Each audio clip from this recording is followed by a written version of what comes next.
ನಮಸ್ಕಾರ ಸ್ನೇಹಿತರೆ. ಇವತ್ತಿನ ವಿಡಿಯೋ ಆ ರೀತಿ ಏನೋ ಯಾವುದೇ ಒಂದು ಟಾಪಿಕ್ ಮೇಲೆ ಅಥವಾ ಈ ರೀತಿ ಏನೋ ಸ್ಪೆಸಿಫಿಕ್ ಆಗಿ ಏನಾದರೂ ಇನ್ಫಾರ್ಮೇಷನ್ ಕೊಡೋರಿದ್ದಾರೆ ಆ ರೀತಿ ಏನಿಲ್ಲ.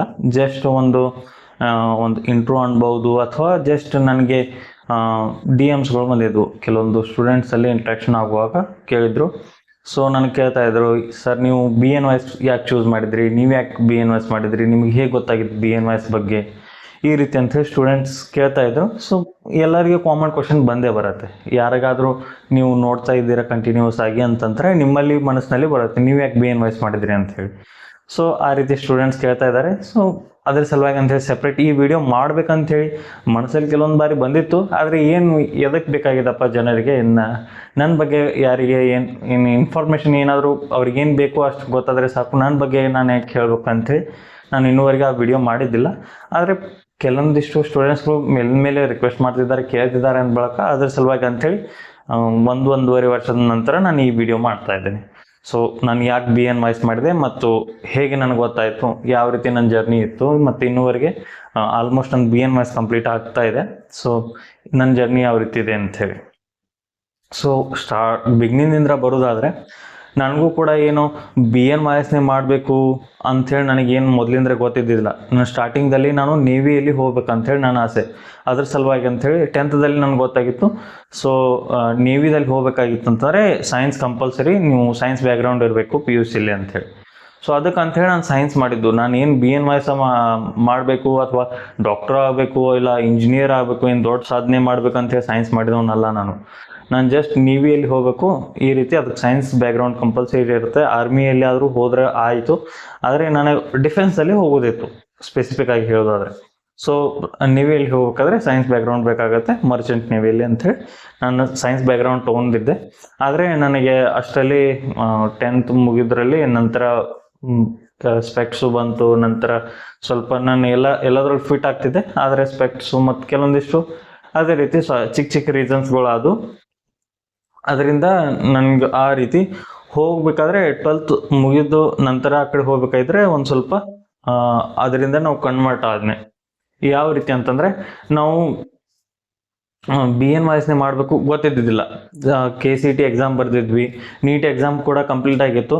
ನಾನು ಮತ್ತು ನನ್ನ ಫ್ರೆಂಡ್ ಸಮರ್ಥ್ ಡವಳೇಶ್ವರ್ ಅಂಥೇಳಿ ನನ್ನ ಫ್ರೆಂಡ್, ಅವನು ಬೇರೆ ಸ್ಕೂಲ್ದಲ್ಲಿ ಹೋಗ್ತಿದ್ದ. 11th 12th ಆಯಿತು ಮತ್ತು 10th ಎಲ್ಲ ನಮ್ಮ ಸ್ಕೂಲ್ ಡಿಫ್ರೆಂಟೇ ಇದ್ರು, ಆದರೆ ಒಂದೇ ಊರದಲ್ಲಿರೋದ್ರಿಂದ ಪರಿಚಿತರು. ನಾವು ಇಬ್ಬರು ಸ್ಟೇಟ್ ಲೆವೆಲ್ ಯೋಗ ಪ್ಲೇಯರ್ಸ್. ನಾವು ಸ್ಟೇಟ್ ಲೆವೆಲ್ವರೆಗೆ ಯೋಗದಲ್ಲಿ ಹೋಗಿದ್ವಿ ಮತ್ತು ನಾವು ಚಿಕ್ಕವರಿದ್ದಂತರ ಯೋಗ ಮಾಡ್ತಿದ್ವಿ. ಸೊ ಈಗ ಅವನು ಕೂಡ ಒಬ್ಬ ಯೂಟ್ಯೂಬರ್ ಆಗಿದ್ದಾನೆ ಮತ್ತು 5,000 ಸಬ್ಸ್ಕ್ರೈಬರ್ಸ್ ಅವನಿಗೂ ಈಗ ಕಂಪ್ಲೀಟ್ ಆಗಿದ್ದಾರೆ. ಸಮರ್ಥ್ ಅಂಥೇಳಿ, ವೈಟ್ ಕೋಟ್ ಕನ್ನಡಿಗ ಅಂಥೇಳಿ ಅವನದು ಕೂಡ ಯೂಟ್ಯೂಬ್ ಚಾನೆಲ್ ಇದೆ. ಅವನು ಗೈಡೆನ್ಸ್ ಕೊಡ್ಲಿಕ್ಕೆ ಅಂಥೇಳಿ ಯೂಟ್ಯೂಬ್ ಮೇಲೆ ವಿಡಿಯೋಸ್ ಹಾಕ್ತಾನೆ. ಸೊ ನಾವು ಈ ರೀತಿ ಜಸ್ಟ್ ಕೂತ್ಕೊಂಡಿದ್ವಿ. ನಾವು ಯೋಗದ ಬ್ಯಾಕ್ಗ್ರೌಂಡ್ ನಮ್ಮದು. ನಾನು ಮೊದಲಿಂದನೂ ಸ್ವಲ್ಪ ಚಿಕ್ಕ ಕ್ಲಾಸಸ್ಗಳನ್ನ ತೊಗೊಳ್ತಿದ್ದೆ. ಅಷ್ಟೇನು ಭಾಳ ದೊಡ್ಡ ಲೆವೆಲ್ ಅಂತಲ್ಲ, ಸ್ಕೂಲ್ ಲೆವೆಲಲ್ಲಿ ಇದಕ್ಕಂಥೇಳಿ ನಾವು ಯೋಗ ಕ್ಲಾಸಸ್ಗಳನ್ನ ನಾನು ತೊಗೊಳ್ತಿದ್ದೆ. ಅವನು ರೆಗ್ಯುಲರ್ ಆಗಿ ಅಡ್ವಾನ್ಸ್ ಯೋಗ ಮಾಡ್ತಿದ್ದ. ಸೊ ಈ ರೀತಿ ಜಸ್ಟ್ ನಾವು ಕೂತ್ಕೊಂಡಿದ್ವಿ. ನಮ್ಮದೊಂದು ಆಯುರ್ವೇದಿಕ್ ಅಂಗಡಿ ಇದೆ. ಸೊ ನಾವು ಆ ಅಂಗಡಿಯಲ್ಲಿ ಕೂತ್ಕೊಂಡಿದ್ವಿ. ನಾನೇ ಅಂಗಡಿ ಓನರು ನಾನೇ, ಮಾಡೋನು ನಾನೇ. ಸೊ ಆ ರೀತಿ ಅಂಥೇಳಿ ನಾವು ಕೂತ್ಕೊಂಡಿದ್ವಿ. ನನ್ನ ತಂದೆಯವರು ಅಮ್ಮವರು ನಡೆಸ್ತಿದ್ರು. ಆದರೆ ನಾನು ಸೂಟಿ ಇರುವ ಟೈಮ್ದಲ್ಲಿ ನಾವೆಲ್ಲ ಕೂತ್ಕೊಂಡಾಗ ಜಸ್ಟ್ ಇದೇ ರೀತಿ ಚರ್ಚೆ. ಏನಪ್ಪ ನೀ ಏನು ಮಾಡವ BNYS ಅಂತೀವಲ್ಲ, ಏನು ಮಾಡವಪ್ಪ ನೀನು, 12th ಮುಗೀತು, ಏನಿಲ್ಲ ವಿಶಾಲ್ ನರ್ಸಿಂಗ್ ಮಾಡೋನು ಇಬ್ರು ಕೂಡ. ಏನಿಲ್ಲ, ಇದನ್ನ ನರ್ಸಿಂಗ್ ಮಾಡೋದು ಚಲೋ ಅಂತದ್ದು. ಏನಾಯ್ತಾ, ಕೋರ್ಸ್ ಮುಗಿತೈತಿ ಆರಾಮ, ಏನು ಇಂಟರ್ನ್ಯಾಷನಲ್ ಅದಕ್ಕೆ ಹೊರಗಡೆನೂ ಹೋಗ್ಬೋದು ಮತ್ತು ಜಾಬ್ಸು ಸಿಗ್ತಾವ ಬೇಕಾದಂಗೆ. ಏನು ಜಾಬ್ ಮುಗಿತಾ, ಜಾಬ್ ಹಿಡಿಯೋದು ಒಂದು ಚಲೋ ಅಂತ ಹುಡುಗಿ ಸಿಕ್ಕಿದ್ರೆ ಮದುವೆ ಆಗೋದು ಮುಗೀತು, ಲೈಫ್ ಸೆಟ್ಲ, ಸಂಸಾರಕ್ಕೆ ಹತ್ತೋದು ಜನ್ಮ ಮುಗೀತು ಅಂತೇಳಿ ಈ ರೀತಿ ಜಸ್ಟ್ ನಾವು ಕಾಮಿಡಿ ಅಂತೇಳಿ ಥಿಂಕ್ ಮಾಡ್ಕೊತ, ಏನೂ ಇಲ್ಲ ನಾವು ಸೀರಿಯಸ್ ಆಗಿ ಥಿಂಕ್ ಮಾಡ್ಕೊತ್ಕೊಂತವ್ರಲ್ಲ. ಇದೇ ರೀತಿ ಜಸ್ಟ್ ಇಲ್ಲ ವಿಶಾಲ MBBS ಮಾಡೋದು, ಇಲ್ಲ MBBS ಇಲ್ಲ BMS ಮಾಡೋದು. ನಾನಂತೆ BMS ಮಾಡವ, ಇಲ್ಲಪ್ಪ ಇಲ್ಲ ಯಾಕೆ ಮಾಡಂಗಿಲ್ಲ ಅಂದರೆ ನಮ್ಮದು ಆಯುರ್ವೇದಿಕ್ ಶಾಪ್ ಇತ್ತಲ್ಲ. ಸೊ ನಮ್ಗೆ ಗೊತ್ತಿತ್ತು, ನಾನು 5 ವರ್ಷ ನಮ್ಮ ಅಂಗಡಿಯಲ್ಲಿ ಕೆಲಸ ಮಾಡಿದ್ದೀನಿ. ಸೊ ಸ್ಕೂಲ್ದಿಂದ ಬಂದ ನಂತರ ಈ ರೀತಿ ಅಂಗಡಿಯಲ್ಲಿ ಕೂತ್ಕೊಂಡು, ಸೊ ನನಗೆ ಗೊತ್ತಿತ್ತು, ನನ್ನ ಮೆಡಿಸಿನ್ ಕೂಡ ನಾನೇ ಕೊಡ್ತಿದ್ವಿ. ಸೊ ಎಲ್ಲ ಆಲ್ಮೋಸ್ಟ್ ಏನು ಮೆಡಿಸಿನ್ ನಾಲೆಜ್ ಎಲ್ಲ ಇತ್ತು ನನಗೆ. ಸೊ ಅಂದರೆ 5 ವರ್ಷ ನಮ್ಮ ಶಾಪ್ದಲ್ಲಿ ವರ್ಕ್ ಮಾಡಿದ್ದಲ್ಲ, ಸೊ ಅದಕ್ಕೆ ನನಗೆ ಗೊತ್ತಿತ್ತು. ಸೊ ಅದರ BMS ದವ್ರ ಪರಿಸ್ಥಿತಿ ಯಾವ ರೀತಿ ಇದೆ ಅಂತೇಳಿ ಗೊತ್ತಿತ್ತು. ಅಂದರೆ ಯಾವುದೇ ಪೇಷಂಟ್ ಬಂತಂದ್ರೂ ಅದಕ್ಕೆ ರಿಕವರ್ ಆಗಲಿಕ್ಕೆ ಭಾಳಷ್ಟು ಟೈಮ್ ಬೇಕಾಗತ್ತೆ, ಅಥವಾ ಮೆಡಿಸಿನ್ ಅದಕ್ಕೆ ಪಥ್ಯಗಳು ಇರ್ತವೆ, ಮತ್ತು ಬಹಳಷ್ಟು ರೀಸನ್ಸ್ಗಳು ಇರ್ತವೆ. ಓಕೆ, ನಾನು ವಿಡಿಯೋ ಭಾಳ ಲೆಂದಿ ಆಗಬಾರ್ದು ಅಂತೇಳಿ ಶಾರ್ಟ್ ಮಾಡಲಿಕ್ಕೆ ಪ್ರಯತ್ನ ಮಾಡ್ತಿದ್ದೀನಿ. ಸೊ ಅದು ನನಗೆ ಅನುಭವ ಇತ್ತು. ಸೊ ಅದರ ಸಲುವಾಗಿ ನಾನು BMS ಅಂತೂ ಮಾಡ್ಬೇಕಂತೇನು ಇದ್ದಿಲ್ಲ. ನೀಟ್ದಲ್ಲಿ ಏನು ಭಾಳ ತುಂಬ ಒಳ್ಳೆಯ ರ್ಯಾಂಕ್ನೂ ಇದ್ದಿದ್ದಿಲ್ಲ, ಆ್ಯಾವ್ರೇಜ್ ಇಷ್ಟು ನಡುವೆನೇ ಇತ್ತು ನಮ್ಮದು, ಅಷ್ಟೇನು ಹೆಚ್ಚಿದ್ದಿದ್ದಿಲ್ಲ. So KCET ಮುಗ್ದಿತ್ತು. ಮತ್ತು ನಾವು ಏನು ಮಾಡೋದು ಅಂಥೇಳಿ ನಂತರ ಅದೇ ರೀತಿ ಕಾಮನ್ BSc ಮಾಡ್ಬೇಕಂತೇಳಿ ವಿಚಾರಣೆ ಇದ್ದಿದ್ದಿಲ್ಲ. ಮತ್ತು ಇಂಜಿನಿಯರಿಂಗ್ ಮಾಡ್ಬೇಕಂತೇಳಿ ತಲೆಯಲ್ಲೇ ಇಲ್ಲ. ನನ್ನ ಮ್ಯಾಥ್ಸ್ ಅಂದರೆ ನನಗೆ ಬೇಡ ಅಂಥೇಳಿ ನನ್ನ ಸಬ್ಜೆಕ್ಟ್ ಪೂರ್ತಿ ನನ್ನ ಶತ್ರು ಇದ್ದ ಹಾಗೆ ಒಂದು ರೀತಿ ಹೇಳ್ಬೇಕಾದ್ರೆ. ಆದರೂ ಕೂಡ ಫಿಸಿಕ್ಸ್ದಲ್ಲೂ ಮ್ಯಾಥ್ಸ್ ಬರುತ್ತಲ್ಲ. ಆದರೂ ನನ್ನ ಪ್ರಾಮಾಣಿಕವಾಗಿ ಹೇಳ್ತಾ ಇದ್ದೀನಿ, KCET ಎಕ್ಸಾಮ್ದಲ್ಲಿ ಹೋಗೋಕ್ಕಿಂತ ಮೊದಲು ಯೂಟ್ಯೂಬ್ದಲ್ಲಿ ಒಂದು ನಾವು ಜಸ್ಟ್ ಸ್ಕ್ರೋಲ್ ಮಾಡ್ತಾ ಇದ್ವಲ್ಲ ಎಕ್ಸಾಮ್ಗಿಂತ ಮೊದಲು, ಸೊ ಅಲ್ಲಿ ಈ ರೀತಿ ಒಂದು ಜಸ್ಟ್ ರೀಲ್ ಬಂದಿತ್ತು ವಾಟ್ಸಪ್ ಮೇಲೇನು. ಸೊ ಯಾವ ರೀತಿ ಇನ್ನು OMR ಎಂಟ್ರಿ ಮಾಡ್ತೀರಾ ಅಂಥೇಳಿ. ಸೊ ಈ ರೀತಿ ಹೋದಾಗೆ ಈ ರೀತಿ ಅಂಥೇಳಿ ಜಸ್ಟ್ ಒಂದು ಕಾಮಿಡಿ ವಿಡಿಯೋ ಬಂದಿತ್ತು. ಸೊ ಮ್ಯಾಥ್ಸ್ ಸ್ಪೆಸಿಫಿಕ್ ಆಗಿ ಮ್ಯಾಥ್ಸ್ ಸಬ್ಜೆಕ್ಟ್ದಲ್ಲಿ ನಾನು ಆ ರೀತಿ ಮಾಡಿದ್ದೆ. ಏನೂ ಇಲ್ಲ, ನಾನು ಥಿಂಕ್ನೇ ಮಾಡ್ಲಿಕ್ಕೆ ಹೋಗಲಿಲ್ಲ. ಅರ್ಧ ತಾಸದಲ್ಲಿ ನಾನು ಅದು ಮ್ಯಾಥ್ಸ್ದು ಎಕ್ಸಾಮ್ ಮುಗಿಸಿದ್ದೆ. ಸೊ ನಾನು ಮ್ಯಾಥ್ಸ್ ಕಡೆ ಹೋಗೋದೇ ಇಲ್ಲ ಅಂಥೇಳಿ ನಾನು ಆಲ್ರೆಡಿ ಫಿಕ್ಸು. ಬಯಾಲಜಿದಲ್ಲಿ ನನ್ನ ಇಂಟ್ರೆಸ್ಟು, ಅದರಲ್ಲಿ ಹ್ಯೂಮನ್ ಫಿಸಿಯೋಲಜಿಯಲ್ಲಿ ನನಗೆ ತುಂಬಾ ಇಂಟ್ರೆಸ್ಟ್ ಇರುವಂಥದ್ದು. ಅದ್ರ ಸಲುವಾಗಿ ಅಂಥೇಳಿ ನನಗೆ ಬಯಾಲಜಿ ತುಂಬ ಇಂಟ್ರೆಸ್ಟಿಂಗ್ ಅನಿಸಿತ್ತು. ಆದರೆ ಇದು BSc ಮಾಡಿಸ್ಬೇಕು ಈ ರೀತಿ ಏನು ಅದು ಇದ್ದಿದ್ದಿಲ್ಲ. ಯಾಕಂದರೆ BSc ಮಾಡಿದ್ರು ನಮ್ಮೂರಲ್ಲಿ ಎಲ್ಲೇ ಯಾರಿಗಾದ್ರೂ ಕಲ್ಲು ಹೋಗಿದ್ರೆ ಕೂಡ ತಪ್ಪಿ ಎಲ್ಲಾದರೂ ಕುಯ್ತಂತಂದರೆ ಅವರು ಹೇಳ್ತಾರೆ, ಏನೂ ಇಲ್ಲ, ನನ್ನ BSc ಮುಗಿದದ, MSc ಮುಗಿದದ, ಈ ರೀತಿ ಕಾಮನ್ ಆಗಿ ಹೇಳುವಂಥವ್ರು. ಸೊ ಅಂಥದ್ದು ಆ ರೀತಿ ಏನು BSc ಮಾಡಿ ಈ ರೀತಿ ಎಲ್ಲರೂ ಮಾಡುತ್ತಾರೆ ಅಂಥೇಳಿ ನಾನು ಅದು ಮಾಡ್ಬೇಕಂತೇಳಿ ಅದು ಇದ್ದಿದ್ದಿಲ್ಲ. ಜಸ್ಟ್ ಅವ್ನು ಹೇಳುವಾಗ ಅವನೇ ಫ್ರೆಂಡ್ ಅಂದ, ವಿಶಾಲ್ BNYS ಅಂತ ಐತಿ, ಒಂದು ಕೋರ್ಸ್ ಐತಿ ಅಂತ ಹೇಳ್ದ.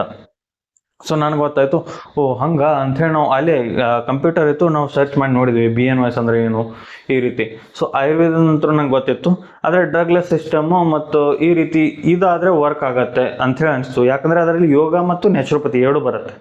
ಓಕೆ, ನಮ್ಮ ಯೋಗದಲ್ಲಂತೂ ಮೊದಲೇ ಟಚ್ ಇದೆ, ಇಂಟ್ರೆಸ್ಟ್ ಇದೆ, ನಾವು ಅದರಲ್ಲೇ ಮುಂದೆ ಹೋಗ್ಬೇಕಂತ ಹೇಳಿ ನಮಗೂ ಭಾಳಷ್ಟು ಮನಸ್ಸಿನಿಂದ ಆಸೆ ಇತ್ತು. ಆದರೆ ಆ ರೀತಿ ನಾವು ಏನಾದರೂ ಜಾಬ್ ಅಥವಾ ಈ ರೀತಿ ಕೋರ್ಸ್ ಅಂಥೇಳಿ ನಮ್ಗೆ ಸಿಗ್ತಿದ್ದಿಲ್ಲ. ಇನ್ನು ಯೋಗ ಟೀಚರ್ ಅಂಥೇಳಿ ನಂಗೆ ಗೊತ್ತಾಗ್ಬೋದಿತ್ತು, ಇನ್ನು ಆ ರೀತಿ ಮಾಡ್ಬೋದಿತ್ತು. ಆದರೆ ಆ ರೀತಿ ಜಸ್ಟ್ ಯೋಗ ಟೀಚರ್ ಅಂಥೇಳಿ ವರ್ಕ್ ಮಾಡ್ಬೇಕಂತ ಮನಸ್ಸಿನಲ್ಲಿ ಇರಲಿಲ್ಲ. ಸೊ ಯೋಗ ಮತ್ತು ನ್ಯಾಚುರೋಪತಿ ಅಂಥೇಳಿ ಬಂತು. ಸೊ ನ್ಯಾಚುರೋಪತಿ ಅಂದರೆ ಏನು ಅಂಥೇಳಿ ನಮಗೇನೂ ಗೊತ್ತಿದ್ದಿಲ್ಲ. ನಿಮಗೆ ಯಾವ ರೀತಿ ಈಗ ಯೂಟ್ಯೂಬ್ ಆಗಲಿ ಅಥವಾ ಬೇರೆಯವ್ರಿಗೆ ಕೇಳಿ ಗೊತ್ತಾಗ್ತಾ ಇದ್ದಾರೆ, ನಮಗೆ ಏನೇನೋ ಗೊತ್ತಿದ್ದಿಲ್ಲ. ನಮ್ಮ ತಂದೆಯವ್ರಿಗೂ ಗೊತ್ತಿಲ್ಲ, ನಮ್ಮ ಊರಲ್ಲಿ ಯಾರಿಗೂ ಗೊತ್ತಿಲ್ಲ. ನಮ್ಮ ಊರಿಂದ ಆಲ್ಮೋಸ್ಟ್ ನಾನು ಮೊದಲನೇ ವ್ಯಕ್ತಿ, ನಾನು BNYS ಮಾಡಿದವರು. ಸೊ ಯಾರಿಗೂ ಗೊತ್ತಿದ್ದಿದ್ದಿಲ್ಲ. ಆ ರೀತಿ ನಾವು ಈ ರೀತಿ ಜಸ್ಟ್ ಚರ್ಚೆ ಮಾಡ್ತೀವಿ, ನೋಡಿದ್ವಿ. ಸೊ ಅವನಂದ, ಓಕೆ ಇದು ಮಾಡ್ಬೋದಲ್ಲ, ಇದು ಡಾಕ್ಟರ್ ಕೋರ್ಸ್ ಐತೆ ನೋಡಿ, MBBS ಇಕ್ವಿವೆಲೆಂಟ್ ಕೋರ್ಸ್ ಅಂಥೇಳಿ ಈ ರೀತಿ ಜಸ್ಟ್ ಚರ್ಚೆ ಮಾಡ್ಕೊತ ಕೂತಿದ್ವಿ. ಇದ್ರ ನಂತರ ಡಾಕ್ಟರ್ ಹಚ್ಬೋದು ಈ ರೀತಿ ಅಂಥೇಳಿ. ಸೊ ಎಲ್ಲ ಮಾಡರ್ನ್ ಸಬ್ಜೆಕ್ಟ್ ಸ್ಟಡಿ ಮಾಡಬೇಕಾಗತ್ತೆ ಏನು, ಮತ್ತು ಯೋಗದ ಮೂಲಕ ನಾವು ಟ್ರೀಟ್ಮೆಂಟ್ ಕೊಡ್ತೀವಿ, ಮತ್ತು ನ್ಯಾಚುರೋಪತಿಯ ನ್ಯಾಚುರಲ್ ಹೀಲಿಂಗ್ದಿಂದ ನಾವು ಟ್ರೀಟ್ಮೆಂಟ್ ಕೊಡ್ತೀವಿ, ಅಂದರೆ ಮಣ್ಣಿನಿಂದ ನೀರಿನಿಂದ. ಸೊ ನನಗೆ ಅದು ಒಂದು ಸ್ವಲ್ಪ ನ್ಯಾಚುರೋಪತಿ ಮತ್ತು ಆಯುರ್ವೇದ ಒಂದು ಸ್ವಲ್ಪ ಇಂಟರ್ಲಿಂಕ್ ಅನಿಸ್ತು. ಆ ಟೈಮ್ದಲ್ಲಿ ಆಯುರ್ವೇದದಲ್ಲಿ ನನಗೆ ಅನಿಸಿದ್ದು, ಮೆಡಿಸಿನ್ದಲ್ಲಿ ಯಾವ ರೀತಿ ಈಗ MBBS ದವ್ರು ಇರ್ತಾರೆ, ಏನಾದರೂ ಮೆಡಿಸಿನ್ ಕೊಟ್ರಂದರೆ ಅವರು ಯಾವಾಗ ಇದಕ್ಕೆ ಹೋಗ್ತಾರಲ್ಲ ಮೆಡಿಸಿನ್ ಶಾಪ್ದಲ್ಲಿ ಹೋದರೆ ಅಲ್ಲಿಂದ ಏನಿರುತ್ತೆ, ಏನಾದರೂ ಅವ್ರಿಗೆ ಮಾರ್ಜಿನ್ ಇರುತ್ತೆ. ಏನೋ ಮೆಡಿಸಿನ್ ಒಂದು ಕಡೆ ಪರ್ಚೇಸ್ ಮಾಡಿದರೆ ಅವರಿಗೆ ಮಾರ್ಜಿನ್ ಕೊಡ್ತಾರೆ. ಆ ರೀತಿ BMS ದವರಿಗೆ ಮಾರ್ಜಿನ್ ತುಂಬಾ ಕಡಿಮೆ.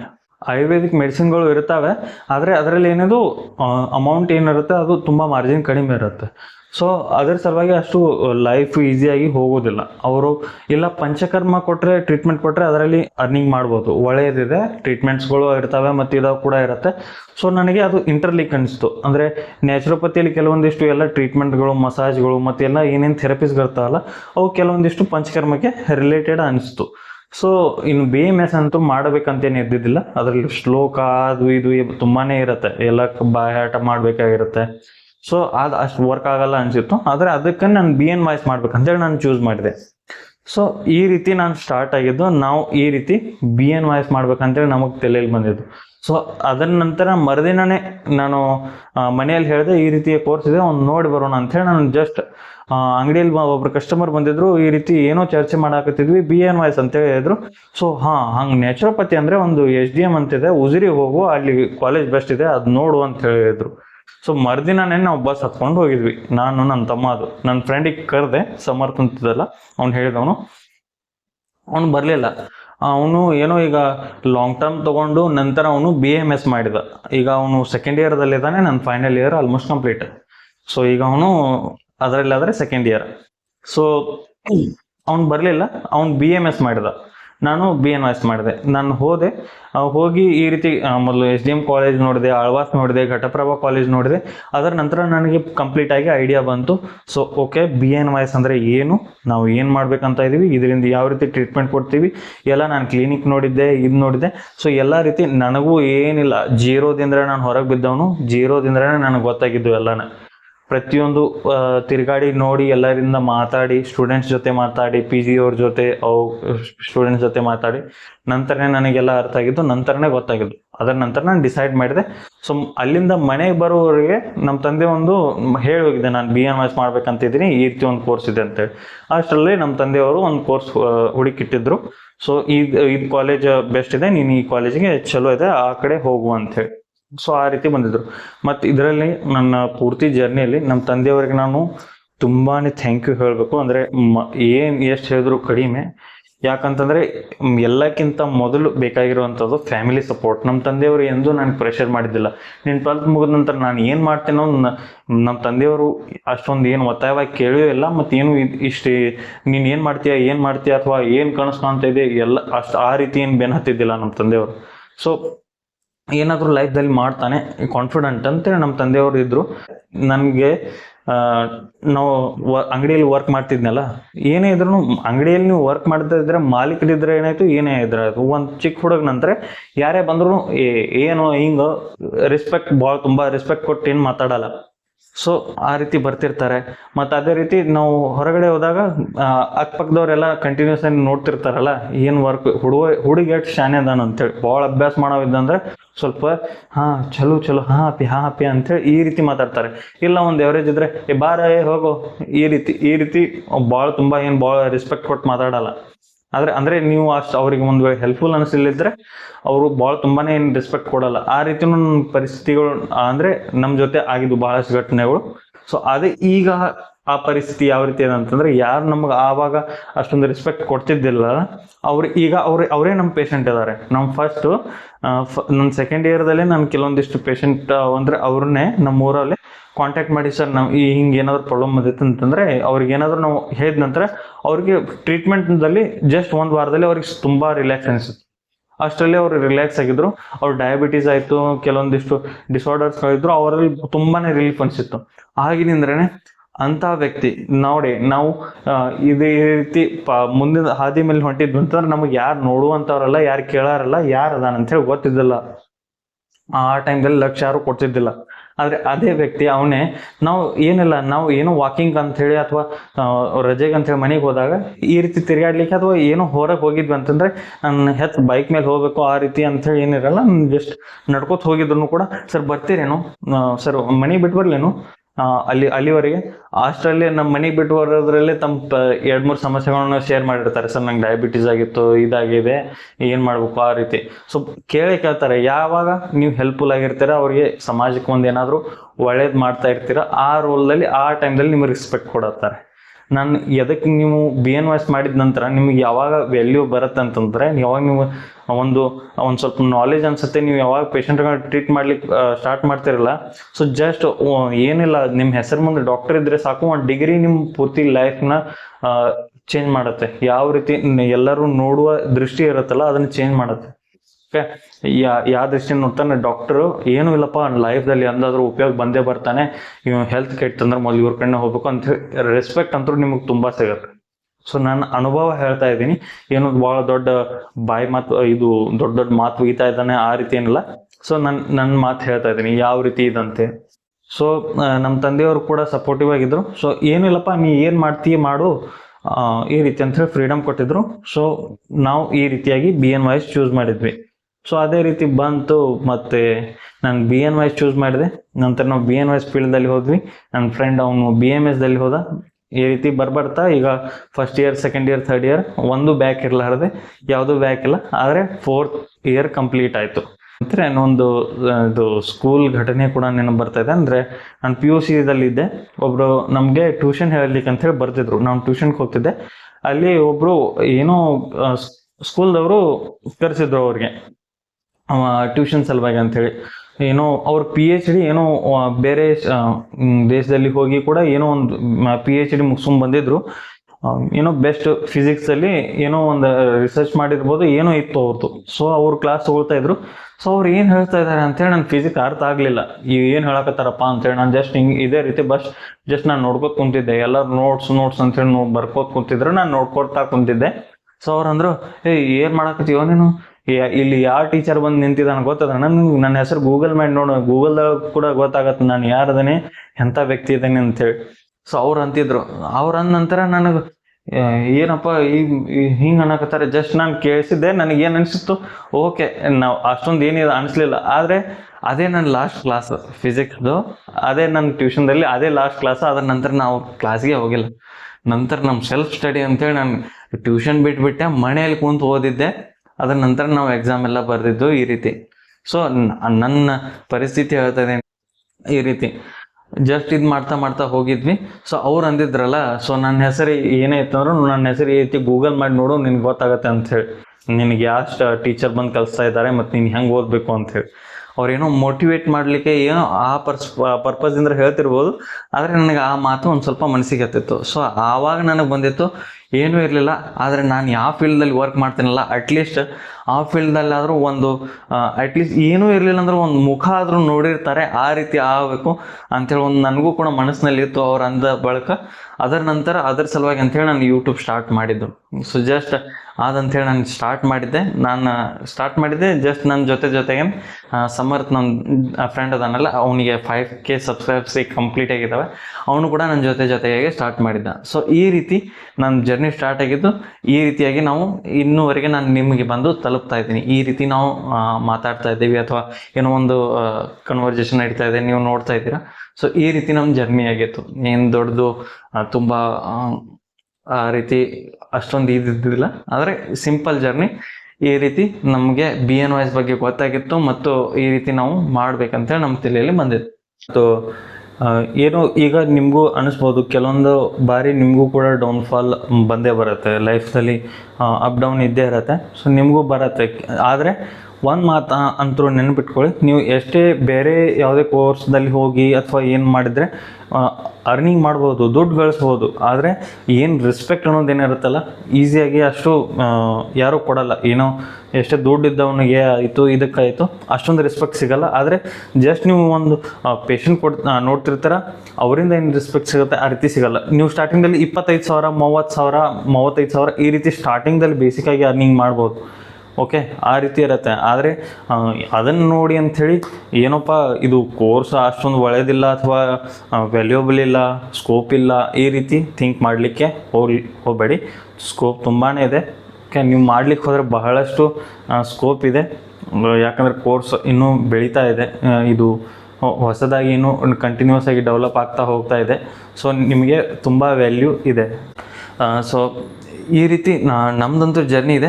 ನಿಮ್ಮದು ಕೂಡ ಏನಾದರೂ ಜರ್ನಿ ಇದ್ದೇ ಇರುತ್ತೆ. ನೀವು ನನ್ನನ್ನು ಯೂಟ್ಯೂಬ್ ಮೇಲೆ ನೋಡಿ ಆಗಿರ್ಬೋದು ಅಥವಾ ಬೇರೆಯವರಿಂದ ಕೇಳಿ ಆಗಿರ್ಬೋದು, ನೀವು ಕೂಡ BNYS ಮಾಡ್ತಿದ್ದೀರಾ ಅಥವಾ ನೀವು ಕೂಡ ಫ್ಯೂಚರ್ ಡಾಕ್ಟರ್ಸ್ ಆಗ್ತಾ ಇದ್ದೀರಾ. ಈ ವಿಡಿಯೋ ಏನಾದರೂ ನೀವು ಇಂಟ್ರೆಸ್ಟ್ ಕೊಟ್ಟು ಇಲ್ಲಿವರೆಗೆ ನೋಡ್ತಾ ಇದ್ದೀರಾ ಅಂತಂದರೆ ನೀವು ಫ್ಯೂಚರ್ ಡಾಕ್ಟರ್ ಆಗ್ತಿದ್ದೀರಾ.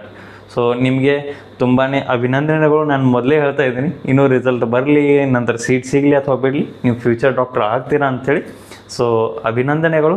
ಮತ್ತು ನಿಮಗೂ ಕೂಡ ತುಂಬ ಒಳ್ಳೆಯ ಭವಿಷ್ಯ ಇದೆ, ಫ್ಯೂಚರ್ ಇದೆ. ಇವತ್ತು ಈ ಪ್ಲ್ಯಾಟ್ಫಾರ್ಮ್ ಮೇಲೆ ಬಂದು ನಾನು ನನ್ನ ಬಗ್ಗೆ ಹೇಳ್ತೀನಿ, ನನ್ನ ಸ್ಟೋರಿ ಹೇಳ್ತಾ ಇದ್ದೀನಿ. ಅದೇ ರೀತಿ ಒಂದಿನ ನೀವು ಕೂಡ ಈ ರೀತಿ ಪ್ಲ್ಯಾಟ್ಫಾರ್ಮ್ ಮೇಲೆ ಬರ್ತೀರಾ, ಯಾವುದಾದ್ರೂ ಪ್ಲ್ಯಾಟ್ಫಾರ್ಮ್ ಮೇಲೆ ಹೋಗ್ತೀರಾ, ನೀವು ಕೂಡ ನಿಮ್ಮ ಸ್ಟೋರಿಯನ್ನು ಶೇರ್ ಮಾಡ್ತೀರಾ. ಓಕೆ, ಈ ರೀತಿ ಬಂದೇ ಬರುತ್ತೆ ಲೈಫಲ್ಲಿ. ನೀವು ಏನಾದರೂ ಚೇಂಜಸ್ ಮಾಡ್ತೀರಾ, ಸಮಾಜದಲ್ಲಿ ಏನಾದರೂ ಒಂದು ಬದಲಾವಣೆ ತಂದೆ ತರ್ತೀರಾ. ಸೊ ತುಂಬಾ ಅಭಿನಂದನೆಗಳು. ಮುಂದೆ ಒಳ್ಳೆಯ ಫ್ಯೂಚರ್ ಸಲುವಾಗಿ. Thank you so much.